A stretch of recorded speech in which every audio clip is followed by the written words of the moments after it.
Suppose we have a big list of employee name with salary details and we need to find employee name as per their grades.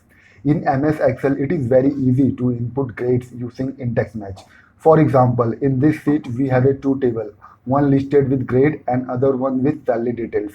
So how to find grades? Let's see. Is equal to index, select grade column, comma, match, then select salary column of table B, comma,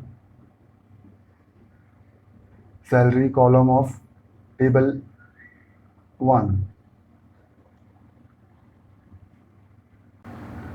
We need exact match, so comma 0, bracket close.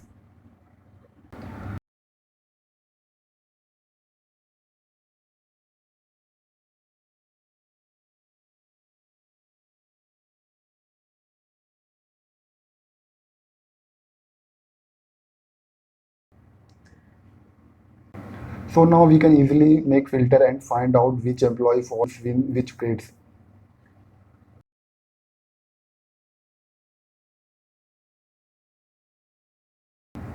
Thank you for watching.